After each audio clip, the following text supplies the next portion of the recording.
Gold trusted gold buyers మీరు తాకట్టు పెట్టిన బంగారాన్ని విడిపించి ఈ రోజు ఉన్న మార్కెట్ ధరకు కొనబడను.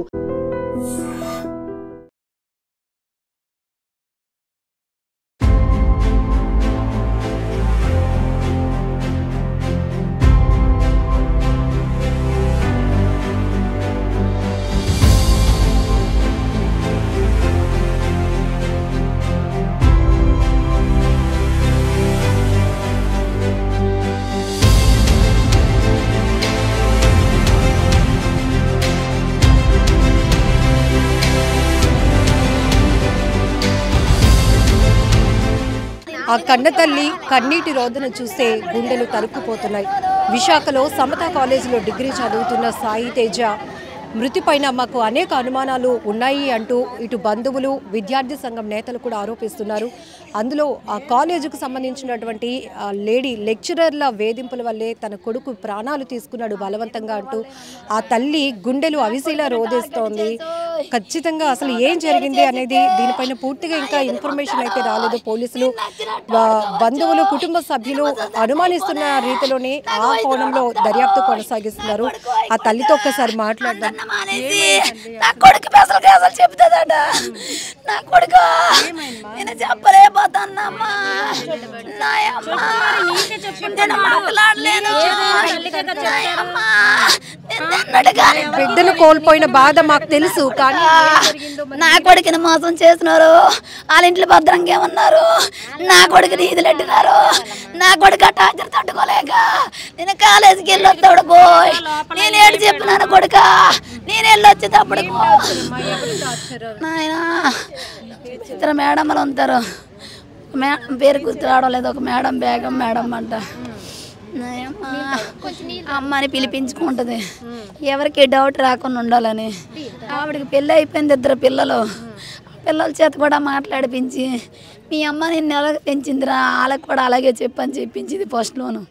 సరే ఒక తల్లిగా భావిస్తుంది, ఒక తల్లిగా బాధారుస్తుంది అనుకున్నా, కానీ నా లేని పోనీ టార్చర్ పెట్టి నా కొడుకుని ఎంత ఇబ్బంది పెడుతుంది అనుకోలేదమ్మా. అమ్మ ఫోన్లో ఉన్న ఈ ఫ్రెండ్స్కి చెప్పినాడు అమ్మా నాతో చెప్పడానికి. ఆవిడ తల్లి అంత వయసు నన్ను ఎవరు నమ్ముతారను. నా కొడుక ఆడ బాధను మింగోయ్ నన్ను బాధ పెట్టినాడు. అలా తప్పు చేసిన వాళ్ళు ఇంట్లో ఉన్నారు. నానే చదివారు నా కొడుకు శవమై అన్నాడు. నాయన నాకిద్దరు కొడుకులు, నాకు ఒక్క కూతురు, నా పెద్ద కొడుకు అమ్మ. నీ అమ్మ 21 సంవత్సరం వచ్చింది. నా కొడుక మిమ్మల్ని చదివించుకోవడానికి నా కొడుక పడరాని పోట్లు పడ్డాము. నా కొడుక తల్లి ఏం న్యాయం కోరుతున్నారు? మీరు ఇంత దుఃఖంలో ఉన్నారు, మాకు అర్థమైంది. మీ కడుపు కోత అయితే ఎవరు చేస్తారమ్మా? వాళ్ళ ఇంట్లో ఉన్న వాళ్ళు బయటికి రప్పించండి. నా కొడుకు న్యాయం చెయ్యండి.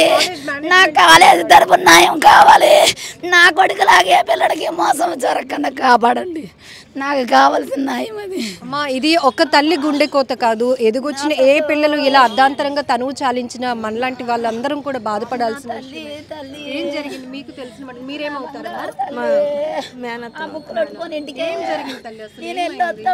మేము ఏం జరిగింది అనేది మాకు తెలియదు. నిన్న కాలేజీ పిల్లలు వచ్చి చెప్తే మేము అలా షాక్ అయిపోయాము. ఇలా జరిగిందని అంతే ముందు వీళ్ళకి చెప్పాడంట. అమ్మ టీచర్ నన్నే టార్గెట్ చేసి నేను ఏది రాసినా చింపి పడేస్తుంది, నువ్వు బాగా రాయట్లేదు, నువ్వు కాలేజీకి వచ్చి రా నీకు స్పెషల్ క్లాసులు చెప్తాను అనేసి అంటుందట. నీకు చెప్తాను బాగా, నువ్వు ఇది బాగా రాయట్లేదు అని చింపి పడేస్తుందట. ఏది రాసినా చింపి పడేస్తే నేను మొన్న రికార్డులు రాశాడంట. రాసి పట్టుకెళ్ళాడంట. ఎల్లం మానేశాడంట. టార్చర్ పెడుతుంది కానీ ఇండియా టార్గెట్ చేసి 4-5 సార్లు రాసిన పేపర్లు కూడా చింపి పడేసింది. రాసిన చింపి పడేసింది. ఒకే రైటింగ్ ఉండాలట. ఒకే రైటింగ్ ఏ పిల్లలు అక్కడ రాయలేదు. ఇద్దరు చేత రాపించుకున్నారు. ఎవరు మేము ఒకళ్ళు ఎగ్జామ్స్ టైంలోనే అసలు ఎగ్జామ్స్ అసలు ప్రాక్టికల్ అమ్మ. ప్రతి ఒక్క పిల్లలు ఇద్దరేసి రైటింగ్తో రాయించుకున్నారు. ఇప్పుడు కాలేజీలో ఎంతమందికి లెసన్స్ చెప్పే ఆవిడ బాబుని మాత్రం ఎందుకు టార్గెట్ చేస్తుంది? ఇంతమందికి లెసన్లు చెప్పిన మేడము వీళ్ళందరికీ సైన్ చేయించేసి ఒక 4-5 పిల్లలు ఉంచేసింది. తను ఒక్కడనే ఉంచిస్తే రేపు వాళ్ళ పేరెంట్స్ వచ్చినా ఎవరు వచ్చినా మనం తప్పుకు దొరికిపోతామని చెప్పేసి వాళ్ళు ఉంచేసి ఆ పిల్లడితో పాటు ఈయన్ని ముందు నుంచి వాళ్ళు కూడా ఉంచేసి నన్ను ఏమన్నాడు, అమ్మ మొన్న వెళ్ళాను మేడం మీటింగ్ అంట, ఫోన్ చేస్తే ఎత్తలేదు, నేను మెసేజ్ పెడితే చూసినారు కానీ నాకు రిప్లై ఇవ్వలేదు, నేను మళ్ళీ ఫోన్ చేసినాను, మేడం ఎదురుగుండా నెట్ సెంటర్లోనే మా డాడీ నేను ఇక్కడ ఉన్నాము, చాలాసేపు అయిపోయింది మేడం, నాకు ఒంట్లో బాగోలేదని కొడుకోయ్, నా కిడ్నీలో రాళ్ళున్నాయని అబద్ధం చెప్పుకొని ఇంటికాడ ఉండి పండు, ఆవిడ టార్చర్ భరించలేక నా కొడుక అమ్మా అమ్మా నీకు చెప్పలేనే నా అమ్మ నీవు ఈ మాట వెళ్ళి చెప్పి అమ్మా అక్కడ కూర్చోలేడని చెప్పి అమ్మోయ్ నేను వెళ్తున్నాను చదవను ఎవరమ్మా అని చెప్పినాడు. కానీ ఆ మేడం నన్ను ఎంత ఇబ్బంది పెడుతుంది. ఆవిడ ఇబ్బంది పెడుతుందనే విషయం కాలేజ్ ప్రిన్సిపల్కి కానీ ఎవరికైనా చెప్పారమ్మా బాబు? లేకపోతే మనం చెప్పిన టీచర్ల మీద యాక్షన్ ఉండదు అని చెప్పుకోలేకపోయారా? తను భయపడిపోయాడమ్మ. తల్లి అంత వయసు కదా, తల్లిని ఆవిడ ఇలా చేస్తుందంటే ఎవరు నమ్ముతారో నమ్మరో, నన్నే తప్పు పడతారేమో అని చెప్పేసి వాళ్ళ ఫ్రెండ్స్కో ముగ్గురుకో నలుగురు చెప్పారు. నిన్న టీచర్లకి స్టూడెంట్లకి చాటింగ్లు వాట్సాప్ లేటమ్మా, ఫోన్లు చేసేది మాట్లాడేది మాటికి ఫోన్లు చేసి అంటే చదువుకున్న టైంలోనూ కూడా అన్ని ఇబ్బంది పెట్టింది. ఆవిడ నిన్న కూడా అన్నది, నేను నిన్న ఫోన్ చేశాను దేశకి నాకు రెస్పాండ్ అవ్వలేదు, నాకు చిరాకు కొగులిసానని మాతోటి. అమ్మా ఆవిడ మాటలు మీరు బోల్తా పడిపోకండి అమ్మా, ఆవిడ మాటలు అలాగే ఆడుతుందమ్మా. చాలా మంది పేరెంట్స్ వస్తే పేరెంట్స్ ముందే పిల్లలకు కొట్టించిందమ్మా ఆవిడే. ఆ పేరెంట్స్ పిల్లలదే తప్పని చెప్పేసి ఆ పేరెంట్స్ వచ్చి పిల్లల్ని అలా కొట్టేసేవారట అక్కడ. ఇప్పుడు ఇలా జరిగిన తర్వాత మీరు తేజ ఫ్రెండ్స్ అందరిని అడిగామమ్మా. ఆ ఫ్రెండ్స్ అందరూ వచ్చారు, ఫ్రెండ్స్ అందరూ సహకరిస్తాండ్రమ్మా. వాళ్ళ పిల్లల్లో ఎటువంటి పొరపాటు మీతో అమ్మగా అంటే ఒక టీచరు నన్ను ఇలా వేధిస్తుందన్న విషయం చెప్పినా మీరు నమ్మరేమో అని చెప్పుకోలేకపోయాడు. ఫ్రెండ్స్కి చెప్పాడు, ఒక ఇద్దరు ముగ్గురు ఫ్రెండ్స్కి చెప్పాడు. రేపు ఇలాగ అయిపోతానికి ఈ రోజులాగా వాళ్ళ తమ్ముడికి చెప్పాడు. ఈ అబ్బాయి ప్రతిదానికి ఇలా భయపడిపోతాడు, అలాగేం అవ్వదు, ఈ 2-3 నెలలు అయిపోతుంది, నీ చదువు అయిపోద్ది, ఆవిడ మనల్ని లేట్ చేస్తుంది, నువ్వు ధైర్యంగా చదువుకొని చెప్పాడు. ధైర్యం చెప్తే తేజ నీకు ఎలా నేను చెప్తే నీకు అర్థం అవుతుంది, నీకు విడదీసి నేను చెప్పలేనని అడిగాడు. సరేలేరా నువ్వు చదువుకొని నువ్వు ఎక్కువ బుర్ర ఖరాబు చేసుకోకు అని చెప్పినావు, కానీ ఇంత మోసం జరుగుతుందని నేను కానుకోగలను. చాలా బాగా చదువుతాడమ్మా, ఎవరితో మాట్లాడ్డమ్మా నా బంగారు కొడుకు. కొంచెం అమాయకు, అది పెద్దగా తెలివైనడు వచ్చి వాళ్ళు మడతెట్టిసిపోను, అందుకే వాళ్ళు మడతెట్టలేక మేము కోల్పోయాం మా బాబుని. అది వాళ్ళ ఫ్రెండ్స్ నన్ను చెప్పారమ్మా, వాళ్ళ ఫ్రెండ్స్కి చెప్పాడట. చెప్తే వాళ్ళు ఆ ఫ్రెండ్స్ ఆ పక్కన ఉంటారు కదా, అందరిని తీసుకొస్తాను ఏంట్రా, నీకు వాళ్ళతో పని ఏంటి, నువ్వు ఒక్కడో రావాలి కదా. పుట్టినరోజుకి వెళ్ళారమ్మా, ఆ పిల్లలకు పుట్టినరోజు అయితే వాళ్ళిద్దరు ఆ తమ్ముడు అక్కని పిలుస్తారు, వాళ్ళిద్దరు నన్ను చెల్లి తమ్ముడు అని పిలుస్తాడు. వాళ్ళ పుట్టినరోజుకి వెళ్తే వాళ్ళ పుట్టినరోజు నువ్వెందుకు వెళ్ళావు, ఇప్పుడు తల్లిని ఆ పిల్లడికి నేను భయం చెప్పుకోవాలి, నువ్వు వాళ్ళతో ఎందుకు మాట్లాడుతున్నావని చాలామంది ఆడపిల్లలతో మాట్లాడినవు చేసేసింది. నేను చేయని తప్పుకి ఈ మేడం నన్ను ఎందుకు అంటుందని ఆ పిల్లలు కూడా మాట్లాడినవు నడుస్తుందమ్మా. ఈ ఫ్రెండ్స్ మాట్లాడకుంటుందని నాకు 10 రోజులు ముంగట చెప్పినాడు. ఓన్లీ వాళ్ళతో మాట్లాడకపోతే ఇప్పుడు ఏం కొంపలు మునిగిపోతాను అని అనుకో. అలా ఎవరు ఊహించలేం కదా, ఒక టీచరు అమ్మలాగా ఏదో భావిస్తుంది అనుకున్నాను నేను. ఆవిడ కూడా అమ్మలాగే నటించింది, అమ్మని పిలిపించుకుంటుంది. ఇటు క్లాస్లో అడిగట్టుకున్నా ఆవిడ వచ్చిన వెంటనే తేజాల అమ్మ వచ్చింది అంతే. వాళ్ళు లోన ఆటి నరకం అనిపిస్తాడు, బయటికి నైపోడు. నా కొడుకు ఈ కొడుక నన్ను ఎంత మోసం చేసినాడు కొడుక, ఏం చెప్పనమ్మా. కానీ దారుణమైన ఘటన. ఎందుకంటే ఇంకా ఎంత చెప్పినా ఇది వాస్తవం ఏంటో తెలియదు. కానీ ప్రస్తుతానికైతే బంధువులు, కుటుంబ సభ్యులు, వాట్సాప్ చాటింగ్, ఆ బేగం అనే టీచర్, మరొక లెక్చరర్, ఇద్దరు వేధింపుల వల్ల తన కొడుకు బలవంతంగా ప్రాణాలకు తీసుకున్నాడు. నాకు కడుపు కోత మిగిల్చాడు, నా కొడుకుని ఎవరు తీసుకొస్తారు, నాకు జరిగిన అన్యాయానికి ఏది న్యాయం ఎక్కడ జరుగుతుంది అంటూ ఆ తల్లి గుండెలు అవిసేలా నిన్నటి నుంచి రోధిస్తూనే ఉంది. ప్రస్తుతం మన మార్చిడి దగ్గర పరిస్థితి చూస్తే చాలా బాధాకరమైనటువంటి పరిస్థితులు ఇక్కడ కనపడుతున్నాయి. ఇప్పటికే ఎంబీపీ పోలీసులు కూడా ఆ కోణంలో బంధువులు ఇచ్చినటువంటి కంప్లైంట్ని బేస్ చేసుకొని దర్యాప్తు వేగవంతం చేస్తున్నారు. ఎందుకంటే ఇక్కడ గురువు అనేది ఒక సముచితమైన స్థానం, ఒక గౌరవమైనటువంటి స్థానం. అలాంటిది భయపడిపోతారు, మమ్మల్ని కూడా ఎగ్జామ్స్ ఫెయిల్ చేసేద్దారే ఆ పిల్లలు అడుగుపోతారు. అలా నిన్న ఎంత బాధపడ్డారు, ఈ రోజు భయపడిపోతారు. ఆల్రెడీ మీడియాతో మాట్లాడారు, ఎటువంటి మాకు ఇదైనా సరే మీరే మాకు రెస్పాండ్ అవ్వాలని కూడా పిల్లలు చెప్పారు. ఏ పిల్లడ వీడితో మాట్లాడితే ఆ పిల్లల్నే టార్గెట్ చేసి నువ్వు ఈ మధ్యన ఎక్స్ట్రా ఎక్కువైపోయినారా, నీకు అలాగే ఎక్కువైపోయింది ఇలాగ ఎక్కువైపోయింది. ఆ సాయితేజ మాట్లాడుతున్న నెలగా అంటుంది. నా పిల్లలు ఎవరు మాట్లాడడం మానేశారు. ఒక ఆడపిల్లనే మాట్లాడడం మానేసింది. ఇప్పుడు చదువుల టైంలో ఎగ్జామ్స్ టైంలో అన్నీ నీకు తెలిసినవే నాకు తెలుస్తాయి అమ్మా.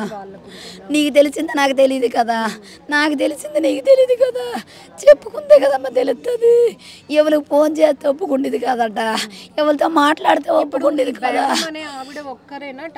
ఇద్దరు మేడమ్మలు ఉంటారమ్మా. ఒక మేడం ఒక పెళ్ళి అవ్వలేదు, ఈ బేగం మేడం అని ఆవిడకి పెళ్ళి అయ్యింది. ఇద్దరు పిల్లలు. అలా ఆయన మాల వేసుకుంటారట. అతను కూడా నేను అక్కడికి వచ్చారంట. అతనికి పరిచయం చేసిన అవసరం ఏమొచ్చిందమ్మా? నువ్వు చదువు చెప్పిన టీచర్వే కదా, నువ్వు చెప్పేసి నీ పని చూసుకుని వెళ్ళిపోలు కానీ నీ ఫ్యామిలీ నాకెందుకు పరిచయము, నీ డీటెయిల్ నాకెందుకో నాయమ్మ. ఇప్పుడు ఈ తల్లి చెప్తున్న మాటలు, బంధువులు చెప్తున్న మాటలు, చదువు చెప్పాల్సినటువంటి టీచర్లు, అది కూడా మహిళా టీచర్లు అమ్మ అని పిలిపించుకుంది. నా కొడుకుకి ఏదో పెద్ద తరహాలో నాలాంటి పాత్ర తీసుకొని తనకి కేర్ తీసుకుంటుంది అనుకున్నాం, కానీ తన ఉద్దేశం వేరేగా ఉంది అనే విషయం మేము ఎవరం కనిపెట్టలేకపోయాం. నా కొడుకు మాతో చెప్పుకోలేకపోయాడు, కానీ వాళ్ళ ఫ్రెండ్స్తో మాత్రం షేర్ చేసుకున్నాడు.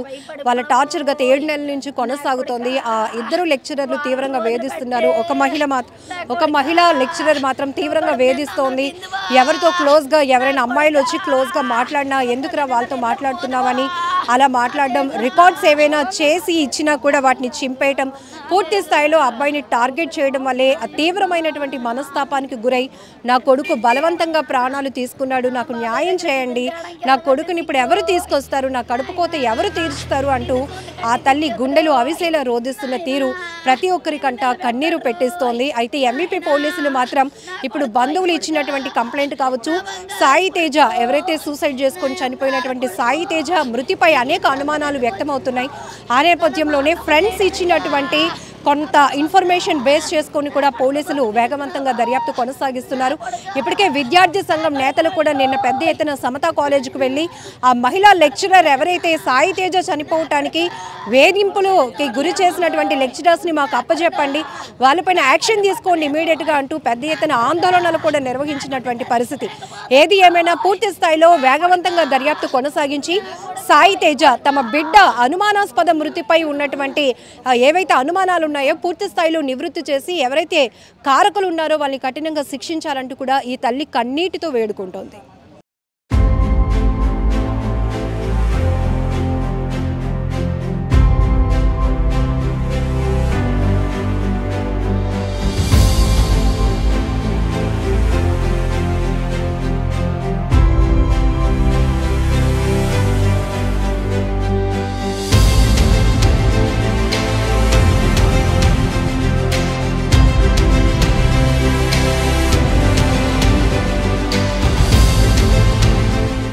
ఏమిటి దారుణం, వినటానికి కూడా చాలా ఇబ్బందిగా ఉంది, నమ్మటానికి కూడా అసలు ఆ కోణంలో ఆలోచించాలంటేనే భయం వేస్తోంది. గురువు పాత్ర అనేది చాలా సముచితమైనది. చాలామంది గురువులు తాము చేస్తున్నటువంటి పనుల వల్ల ఇంకాస్త ఆ వృత్తికి గౌరవాన్ని పెంచుతుంటే మరికొంతమంది కీచకులుగా మారిపోతున్నటువంటి పరిస్థితులు ఇప్పటికే చూస్తున్నాం. విద్యార్థుల పట్ల కొంతమంది గురువులు కీచకత్వంగా వ్యవహరిస్తున్న తీరు వల్ల పిల్లల భవిష్యత్ ఏమైపోతోంది. ఇప్పుడు విశాఖలో సమతా కాలేజీలో డిగ్రీ చదువుతున్న సాయి తేజ ఆత్మహత్య బలవన్ మరణం వెనుకతల అనేక అనుమానాలు వ్యక్తమవుతున్నాయి. తను వాట్సాప్ చాటింగ్ చూస్తే కనుక ఆ కాలేజ్ లెక్చరర్ ఇద్దరు వేధింపులు భరించలేకనే తన కొడుకు సూసైడ్ చేసుకున్నాడు, తన కొడుకు బలవంతంగా ప్రాణాలు తీసుకున్నాడు, మా కడుపు కోత ఎవరు తీరుస్తారు అంటూ కూడా ఆ తండ్రి కూడా గుండెలు అవిసేలా రోధిస్తున్నారు. మరొక వైపు వినటానికి కూడా చాలా విచిత్రంగా ఉంది. అనేక రకాల అనుమానాల్లో ఒకటి, ఆ మహిళా ప్రొఫెసర్ ఎవరైతే ఉన్నారో ఆమె లైంగికంగా వేధించడం వల్ల ఆ బాధని ఎవరికి చెప్పుకోలేక కొంతమంది ఫ్రెండ్స్తో షేర్ చేసుకున్నటువంటి సాయి తేజ ఉన్నట్టుండి ఒక్కసారిగా బలవంతంగా ప్రాణాలు తీసుకున్నాడు. బట్ నా కొడుకు బాగా చదువుతాడు, కానీ టీచర్లు ఇలా వేధించడం ఏంటి, లైంగికంగా వేధించడం ఏంటి, ఎంత జుగుప్సాకరంగా ఉంది ఈ పరిస్థితులు. దానికి ఎవిడెన్స్ కూడా కొన్ని వాట్సాప్ చాటింగ్లు కూడా బయటపడుతున్నాయి. ఆ కోణంలోనే ఇప్పుడు పోలీసుల దర్యాప్తు కొనసాగుతుంది. ప్రజెంట్ మనతో పాటు ఏబీవీపీ విద్యార్థి పరిషత్కు సంబంధించినటువంటి నాయకులు ఉన్నారు, వాళ్ళతో ఒకసారి మాట్లాడు. వినడానికి చాలా ఇబ్బందిగా ఉంది. ఇప్పటి వరకు ఫీజులు కట్టలేదనో లేకపోతే అనవసరంగా పిల్లల్ని ఇబ్బంది పెడుతున్నారనో ఇట్లాంటివి చూసాం. బట్ ఇది చాలా విచిత్రంగా అనిపిస్తుంది. ఇదైతే నిన్న సమతా జరిగిన విషయం ఏదైతే ఉందో గత 7 నెలలుగా జరుగుతుంది ఇది. అయితే ఆ విద్యార్థిని మానసికంగా కావచ్చు, ఫిజికల్గా కావచ్చు, మెంటల్లీ కావచ్చు, ఆ విద్యార్థిని అరెస్ట్ చేస్తున్నారు కాలేజ్లో. ఏ విధంగా అంటే అయితే బేగం మేడం ఎవరైతే ఉన్నారో ఈ బేగం మేడం ఏంటంటే విద్యార్థిని మనం బయటికి పోదాం, మా ఆయనకంటే మీరే ఎక్కువ, మన శివాజీ పార్క్ పోదాము, ఆ అబ్బాయి యొక్క పేరు రాసి ఒక బోర్డు మీద రాసి అబ్బాయి ఎలా పామడం ఆ విధంగా అనేది విద్యార్థి యొక్క ఆలోపం అనేది ఉంది. అంటే లైక్ సినిమా తరహాలో ఇట్లాంటి తరహాలో విద్యార్థి పై చూపిస్తుంది అనమాట. అయితే ఏంటంటే విద్యార్థిని తట్టుకోలేక అమ్మను పిలుస్తూ వాళ్ళ హస్బెండ్ని కూడా బాబాయ్ అని పిలుస్తూ, బాబాయ్కి తెలిస్తే బాగోదండి, వద్దండి, మనకు మా అమ్మలా భావిస్తున్నాం మిమ్మల్ని, మా గురువు మీరు చదువుకునే విద్య. బాబాయ్ అంటే ఈ లెక్చరర్ వాళ్ళ హస్బెండ్. ఈ చాటింగ్ లో మాకు కూడా మా బాబాయ్ గారు బాగోదండి, మా తమ్ముళ్ళు ఏం చేస్తున్నారని ఈ విధంగా మాట్లాడాడు అబ్బాయి. క్లాస్లో ఉన్న ఆడపిల్లలను కూడా చిల్లమ్మ అక్క ఎలా ఉన్నారు ఏందని ఈ విధంగా మాట్లాడినప్పుడు కూడా వీళ్ళు ఏంటంటే ఇంకో మేడం భాగ్యలక్ష్మి మేడం ఇంకో మేడం ఉన్నారు. ఈ ఇద్దరు ఏంటంటే ఇక మీరు ఇంకో ఆడపిల్లతో మాట్లాడితే నువ్వు అమ్మాయిని ఉంచుకున్నావా, అమ్మాయితో ఎందుకు మాట్లాడుతున్నావు, నీకు ఏడు అవసరము అనే విధంగా వాళ్ళని ఇబ్బంది పెట్టేటోళ్ళు. ఇంకో విధంగా ఏంటంటే అబ్బాయిలతో తిరుగుతున్నప్పుడు కూడా అబ్బాయిని ఏ విధంగా అంటే నువ్వు గేనా ఈ విధంగా అనేసి అనడం జరిగిందనమాట. అయితే ఏంటంటే నిన్న రాత్రి చనిపోయే రోజు ముందు వాళ్ళ తమ్ముడు చెప్పడం జరిగింది. 10 రోజుల ముందు వాళ్ళ ఇద్దరు ఫ్రెండ్స్ ఉంటారు అబ్బాయికి. అయితే ఆ ఫ్రెండ్స్కి ఏంటంటే ఇట్లా చెప్పంగానే మన దగ్గర ప్రూఫ్స్ లేవు కదరా, మనం ఏం చేయలేము, కొన్నాళ్ళు చదువుకున్న తర్వాత బట్టి మనం శుభ్రం బయటికి వెళ్ళిపోతాం, జాబ్ వస్తుంది కదా, కాదు కదా మనం బయటికి వెళ్ళిపోతాం, మనకు సంబంధం ఉండదు కదా అని చెప్పేసి ఆ అబ్బాయి అన్నాడు అనమాట. అబ్బాయి ఫ్రెండ్, అదే చనిపోయిన అబ్బాయిల ఫ్రెండ్, సాయాల ఫ్రెండ్. అయితే ఏంటంటే ఈ అబ్బాయి చాలా రోజుల నుంచి ఇబ్బంది పడుతున్నాడు, లోపల ఇబ్బంది పడుతూ ఇంకొక రకమైన టార్గెట్ అయితే చెప్పుకోవచ్చు. ఏం టీచర్ నేను అన్ని రాస్తున్నాను, నేను బాగా చదువుతున్నాను, అయినా మీరు నన్ను ఎందుకు అని. బేగం మేడం ఎవరైతే ఉన్నారో ఈమె అంటే ఈ సాయన్ అబ్బాయి పట్టించుకోపోవడం వల్ల, కేవలం పట్టించుకోపోవడం వల్ల ఈ క్లాస్ టీచర్ ఎవరైతే ఉన్నారో భాగ్యలక్ష్మి మేడం ఎవరైతే ఉన్నారో ఈమెతో కలిసి ఏదో రికార్డులు ఏవైతే ఉన్నాయో, రికార్డులు ఎలాగే 5th సెమిస్టర్ వస్తుంది, సెమిస్టర్లో రికార్డులు రాయాలి కాబట్టి, అయితే ఈ రికార్డులు ఏవైతే ఉన్నాయో ఎంత రాసినా సరే మంచిగా రాయలేదు నువ్వు, ఇప్పుడు ఇక్కడ చిన్న డౌట్, ఈ బేగం అనే లేడీ లెక్చరర్ ఎవరైతే ఉన్నారో సాయి మీద ఒక రకమైన కాన్సన్ట్రేట్ చేశారు. భాగ్యలక్ష్మి ప్రొఫెసర్ కి తెలుసు, ఇద్దరు కలిసి అయితే కమెండ్ అయ్యే. అయితే ఏంటంటే విద్యార్థిని ఒకరిని టార్గెట్ చేస్తే తెలిసిపోద్దని చెప్పేసి వాళ్ళ ఫ్రెండ్స్తో పాటు క్లాస్ మొత్తం టార్గెట్ చేశారు. క్లాస్ మొత్తం లైట్గా టార్గెట్ చేసి ఇక ముగ్గురు విద్యార్థులు ఎవరైతే ఉన్నారో ముగ్గురు బాగా టార్గెట్ చేశారు అనమాట. అనేక సార్లు రాసినప్పుడు కూడా విద్యార్థులు అసలు చేదని రక్తం వస్తున్నాయని చెప్తున్నారు అనమాట విద్యార్థులు. నిన్న నైట్ ఈ రకంగా చూసుకుంటే చాలా గౌరవం అని చెప్పేసి ఏబీ భావిస్తుంది. ఇక్కడ ఎలా ఉందంటే ఆమెను అమ్మ అని పిలవమని, లేకపోతే వాళ్ళ హస్బెండ్ని బాబాయ్ అని పిలవమని, ఒక స్టూడెంట్తో ఒక లెక్చరర్కి ఒక ప్రొఫెసర్కి ఇంత బాండింగ్ ఎందుకు? తిన్నావరా, ఉన్నావరా, ఏంటి అసలు అంత అవసరం ఏమొచ్చిందని మనం అడుగుతున్నాం. అసలు విద్యార్థికి టీచర్ ఎవరైతే ఉన్నారో అసలు అంత అవసరం ఏమొచ్చింది మనకి? కొన్ని హైలైట్స్ చార్ట్ లో హైలైట్స్ చూస్తే మనం శివాజీ పార్క్ పోదాం, మా ఆయన అవసరం లేదు, నీతో వచ్చేస్తాను ఇంక నేను, ఇంకా నాకు ఎవరు అవసరం లేదు, నువ్వే కావాలి, నీతోనే ఉంటాను, నా సర్వస్వం నువ్వే, ఇంకేదైనా నీతోనే అన్నట్టుగా ఆ మేడం మాట్లాడింది ఆ చాటింగ్లో. ఈ విధంగా చూస్తుంటే విద్యార్థిని అంత ఏ విధంగా ఇబ్బంది పెట్టింది మనం చూడాలి. నేను కూడా కొన్ని చూసి చూడలేనట్టు నటిస్తాను. ఇప్పుడే చూపిస్తాను నేను చాటింగ్. అంటే నమ్మడానికి కూడా అసలు నమ్మసక్యంగా లేనటువంటి పరిస్థితి. బట్ ఎవిడెన్స్లు మనకి వాట్సాప్ చాటింగ్స్ చూస్తున్నాం. ఏదైనా ఒకవేళ కాలేజ్ కానీ స్కూల్స్ కానీ రన్ కాకపోతే ఆన్లైన్ క్లాసులు ఉంటే అదేంటంటే ఒక జూమ్ లింక్ పంపిస్తారు, ఒక క్లాస్ కండక్ట్ అవుతుంది, అది అందరు స్టూడెంట్స్ని ఒకేలాగా చూసే పరిస్థితి. బట్ ఇక్కడ పర్టికులర్గా ఒకసారి చూపించారు. సో ఈ కాంటాక్ట్ అన్నది బేగం అని ఒకటి ఉంది ఆల్రెడీ. ఇది యాక్చువల్గా ఏంటంటే అబ్బాయికి ఏం జరిగిందంటే అబ్బాయికి నచ్చట్లేదు, మేడం ఇలా మాట్లాడుతున్నారు, ఎందుకు మనం అవసరం లేదు, మనం చదువుకోవడానికి వచ్చాము, మనం చదువుకొని పోవాలని చెప్పేసి అబ్బాయి మేడం యొక్క కాంటాక్ట్ కూడా డిలీట్ చేస్తాడు. మీరు అబ్జర్వ్ చేయొచ్చాడు, ఫస్ట్ నేమ్ ఉంది, తర్వాత కాంటాక్ట్ ఉంది. అట్లా ఈ విధంగా చూసుకుంటే అబ్బాయి ఆ విధంగా ఏంటంటే అబ్బాయి ఏ విధంగా తప్పలేదు అనిపించింది అనమాట. ఇప్పుడు కాలేజ్ మేనేజ్మెంట్ ఏం చెప్తున్నారు? ఎలాంటి రెస్పాన్సిబిలిటీ? కాలేజ్ మేనేజ్మెంట్ ఏం చెప్తున్నారంటే మేము తీస్తామండి, మాకు సంబంధం లేదు ఇంకా అన్నట్టుగా మాట్లాడుతున్నారు వాళ్ళు. అయితే పోలీసులు గారు అందుకే నేను రాత్రి నైట్ 2:30కి వరకు ఉన్నాం మేము. ఉండి ఎవరైతే మేడంలు ఎవరైతే ఉన్నారో వాళ్ళని పంపించేయండి, పోలీసు ఆధ్వర్యాన్ని పంపించేయండి. పోలీసులు కూడా వచ్చారు, ఆ పేరెంట్స్ తో కూడా మాట్లాడుతున్నటువంటి విజువల్స్ మనం చూడొచ్చు. ఎవరైతే డిప్యూటీ కలెక్టర్ గారు ఎవరైతే ఉన్నారో ఈరోజు మధ్యాహ్నం కల్లా దాని రిజల్ట్ అనేది ఇస్తా ఉన్నారు. దాన్ని బట్టి మనం ఎట్లాంటి యాక్షన్ చేయాలనేది మనం డిసైడ్ అవ్వాలి మేడం. కానీ ఇది ఒక దారుణమైన ఘటనగానే చెప్పుకోవాలి. కొన్ని ప్రాంతాల్లో కొంతమంది టీచర్ల కీచకత్వానికి పిల్లలు బలైపోతున్నటువంటి పరిస్థితులు, వాళ్ళు ఎవరితో చెప్పుకోలేక చేయలేక ఆఖరికి బలవంతంగా తనువు చాలిస్తున్నారు, ఆత్మహత్యలు చేసుకుంటున్నారు.